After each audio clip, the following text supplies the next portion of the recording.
I'm Sydney. I'm class of 2018, and I'm from St. Paul, Minnesota. Really? Yeah. I'm Bessy. I'm from the Bronx, New York, and I graduated 2017 with you. Great. And I'm Lawrence Skula, class of 2017, and I'm from Leicester, Massachusetts. I was going to say Worcester.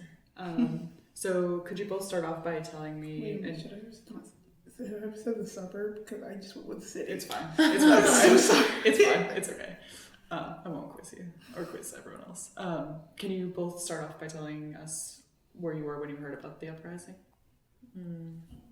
Yeah, so I was actually, again, I'm thinking about like when it turned in from like the sit-in demonstration to the uprising. I guess for me is when people started like telling their own personal stories and like actually talking, because I think the sit-in was supposed to be just like a silent sit-in. Mm-hmm. And I heard that was happening on my way back. I had just gotten out of class and I went to Starbucks with my friends, Bailey, and she got a text from somebody on her team being like, get to the library, like all this stuff is happening. And I was like, what's going on? So yeah, I was just like having a casual day and like came to the library and wasn't really expecting, like knowing what to expect walking into it. Mm-hmm. Yeah, similar experience, just a normal day of class. I think there had been some buzz about a sit-in was happening and something was happening, but I wasn't sure like the scale that it was going to be at and if it was going to be that organized. So I also remember leaving class and having people say, you need to come here now. So yeah, just showed up and saw what was So kind of word of mouth. Yeah. And then what were your initial thoughts when you did get to the library, and kind of can you also describe where the things were at when you got there? Like what did you see? How many people were there? That type of thing. There was a good amount of people, like nowhere near as many people as by the end of the night when Vinny like ended up coming back, but like I had a hard time finding somewhere to sit by the time I got there. I ended up like finding a little small spot on the stairs. I think it was nice for me to hear like people had started like telling their own individual stories, and like I had like not really connected necessarily with Amherst by then because I was a sophomore at the time, and I hadn't really found my group yet. Especially I hadn't found my like black group of friends, so I didn't really know that people were feeling similar things to what I was feeling, and like hearing what people were saying, I was just like, oh, my professor said something like that too. I didn't really register like, oh yeah, that was racist type of thing. So like, yeah, I think for me, I was really like, I don't even want to use the word relief because that's not a good thing this is happening, but like I started feeling like connected, being like, wow, this is not just happening to me. I'm not going crazy. My class was one of the first few to show up. It was a social class, so sociology. We were like, let's all just go together. Yeah. So we went pretty early, but it quickly filled up very quickly with a bunch of students. And then the experiences started with people sharing their own stories, and the list of demands sort of came about throughout the night. So it was cool to watch it grow from like the beginning stages of just a silent sit-in to then what it ended up being. Yeah, definitely. Did either of you take kind of an active role in that switch, or any role, kind of, can you explain your role as the movement moved on and like the sit-in and the sleepover thing moved too? Well, I remember I like felt kind of inspired, so I did like share a personal like testimony after a little while. Like I was a little nervous at first. It maybe took me like 45 minutes of being there before I like spoke out. I also was in my first year of RCing at that point, and I was going to go to like the overnight sit-in, but I had some residents who were like in fire because I had very different political backgrounds on my floor, and somebody who was like just like a blatant bigot on my floor, like causing a ruckus on my floor. So I had to like go back and mediate that. So I didn't have any like part in like the like public planning like college wise, but I was like kind of doing some aftermath work with my residents basically. Yeah, that's huge. Yeah, I was also RCing that year, first floor of Charles Pratt, and I was trying to help manage some of the experiences of the first years because they were just coming into this environment and then hearing all of these stories. It was hard to help them process it and make sense of it. So I also returned to my floor to help sort of guide a debrief, I guess.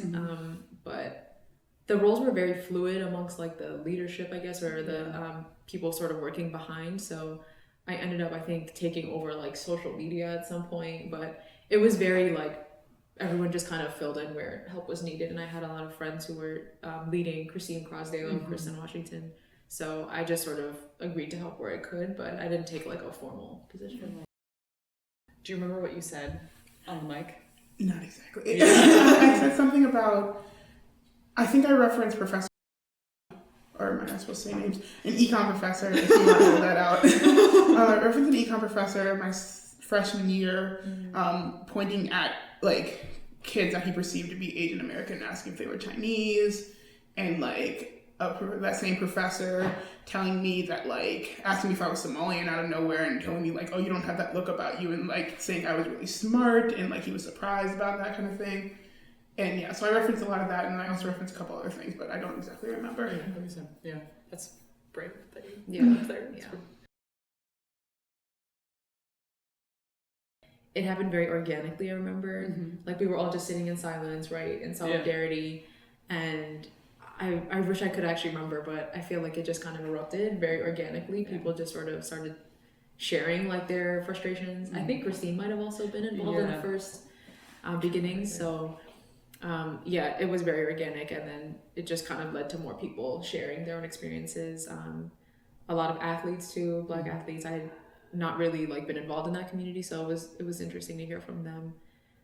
But I think it happened the way that most like grassroots organizing happens, like not very neat or like put together. It just kind of took on its own form, and some people rose as leaders in the organization, I guess. But I think a lot of people felt like they had thoughts they wanted to share, but they didn't have like an outlet to do it because there wasn't a structure. It was just kind of happening at once. So like I said, I just sort of filled in like where I was asked to, if I was asked to, but I wanted to take a backseat to just sort of hear people out and just try to be like a support. Are there any conversations, like maybe the ones with your residents or conversations with friends following it, maybe staff members, faculty, that stick out from those couple of days that you would like to share? I think one that really stood out to me too. So first is with my residents. I don't exactly share similar identities or background to a lot of my residents, so I was a little anxious to have the conversation, and it's not that we all agreed on like how Amherst Uprising was happening or why it was happening, but it was the first time I think I really candidly talked about race and class and issues of belonging with people who didn't share my background.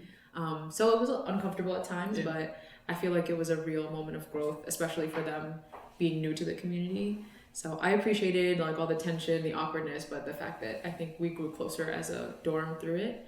And I think my, I don't know if we're supposed to say names, but... Names? No names. Okay. So a science professor, I was in a science class at the time, and I feel like people have this idea that science is supposed to be like very empirical and like distant from politics, but I was really pleased that this teacher the next day announced in class, like, you don't have to come to lab, it's canceled this week. We understand that everybody's processing this in different ways, and they just sort of identified themselves as an ally to people who are struggling in that moment. So I felt some sense of belonging in the science community, even though it wasn't like explicitly connected to identity. I think for me, I was having like a really hard time already before that happened, like struggling with like my identity and like coming in I like very similar story to a lot of people here. Grew up, went to a all-white high school. Like I was the only Black person in my graduating class, so I had never even thought about race myself really until like my sophomore year. So I was like having kind of a hard time even having conversations at first. And I do think I had some good ones, but the only ones that really are still sticking with me are the really bad ones I had. And like one of my residents basically just being like, Black people are being over dramatic, like y'all always want to play victim type of thing. Saying somehow this resident got on to like talking about like preferences, and we're not even talking about romantic preferences right now, but like you're actually go off like and like started talking about how like he just doesn't like the like straight up African color of skin color, and it was just a lot. So those are the only conversations like in my mind that I'm really remembering right now, because the whole thing was kind of a blur to me. But and I'm sad that I only remember like bad conversations that came out of it right now, but I think if I really sat down and thought about it, I might have also just blocked some things out. Like, but it was super intense time. For sure. Can you both speak to any changes that you saw like within the greater Amherst community following? Because like we had 2 years, and then it was a shit. It was like right at the beginning, and then any differences, like even in personal interactions in the classroom, any big changes that you noticed following the uprising? Yeah, I think the biggest, most tangible thing that happened was just like the position, Norm Jones' position being created is like the biggest thing I've seen come out of it at this point. I guess smaller things is I've just heard and seen people more willing to talk about race and class issues than I did all like my entire time here freshman year. I don't really know if I've seen like, I think things are still working. Like I know that like faculty and staff in and of themselves have maybe like started to diversify a little bit. Like I know this year they brought on their first like woman of color in the economics department, which was like really huge. Yeah. And like a black woman also, which I'm actually insanely jealous about. But, like, Right. Yeah. So I think they're like, I think steps are being made, but I'm honestly a little disappointed that like I haven't seen more happen, or at least if more is happening, it's not like right out in the front for everybody to see. Yeah. I think the biggest change that stands out to me is the rebranding of the Amherst mascot. I think that was one of the explicit demands that they made. So yeah, I thought it was a fun process, like for people to pick out the new mascot and design. So it was fun, and I think it served the purpose of also like showing some respect to Indigenous communities and the Indigenous students at Amherst. So that was probably the biggest one, but I know that the list of demands included like diversifying faculty, and I know that those kinds of efforts do take time. So I felt a lot of the frustration from peers who are like, these changes aren't happening quickly enough, and I felt it myself. Yeah. I don't think I've ever had a woman of color as my professor at Amherst, so I think I'm seeing the changes now, like you said, slightly jealous, but I'm still just happy to see that it's happening slowly but surely. Definitely, yeah. You've both touched on this in moments, but can you speak explicitly to kind of what the uprising meant to you? And it could be in terms of like personal growth or just as an Amherst student, however you want to take on the question. It's kind of a hard one. Yeah, I think so. It happened during our fall of junior year. Yeah. And junior year is a weird year, just generally. It can kind of feel alienating because so many peers are abroad. I also was RCing a first year dorm, so I didn't really have my friends close by. So I think it was important for me to find ways of feeling belonging, even amongst people who were not like me, who were younger. So it was like a really challenging way to build community, but I was grateful that it happened anyway. And I think long term, I'm just happy to see that there are efforts being made to memorialize this experience, because I don't want it to disappear from Amherst history. I want people to remember it and to keep thinking about it as they push forward to make Amherst like the best it can be. I think for me, similar to like finding community, I think Uprising like pushed me to like actively start seeking communities that like held similar identities to me. Like I think it was the first time I even like ventured towards the MRC, and like I didn't really start like actively like staying in the MRC until like junior year, but like after Uprising, when I was like, let me go check out this space type of thing. And I think just also like, doing work in like decolonizing my own mind and thinking like, I feel all this like isolation and loneliness because of like my identities that I hold. And also I need to like look at my friend group and realize I don't have any friends who are holding the identities I am, and why is that? What is going on? And I think that was my biggest thing of what Amherst Uprising meant to me. I think it was also like really important to like get confidence to even have these conversations in the first place. Like I was terrified having those conversations with my residents because again I had never really talked about race or class or anything like that, and now I'm at a point now, and I think that started with Amherst Uprising, that I will in a minute like talk about any of this stuff with you, and I'm a lot more confident about it, a lot more confident in my identities and things like that. So yeah. And then could you both speak to kind of, you touched on a little bit, but what the legacy could be or should be, or how we pass this on to future students? I think that I always saw an education at Amherst as being so much more than like a degree in whatever field, but as an opportunity for people to really grow in a holistic way. So I always appreciated that people came with such incredibly different experiences, and I just want people to keep sharing across those differences, and for people to not just sort of say like, okay, my experience is nothing like yours, we can't even like learn from each other. So I hope that even if it hopefully isn't like as tense and difficult as Amherst Uprising was, that there'll be other opportunities for people to come together and share like, this isn't working, what can we do as an institution, as a community to be better? I hope that this just sparks like something that is more sustainable and keeps going. I think for me, I think the list of demands that like getting the more diverse, like diversity in faculty and staff is really important.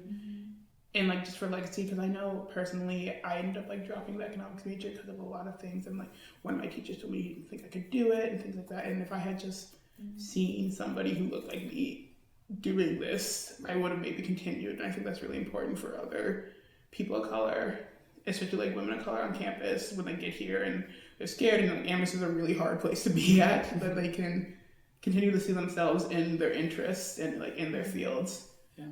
I also think just not being afraid to have these conversations, because I know from speaking to other like older alums that uprisings or similar things have happened in the past too, but they kind of just like vanish with history.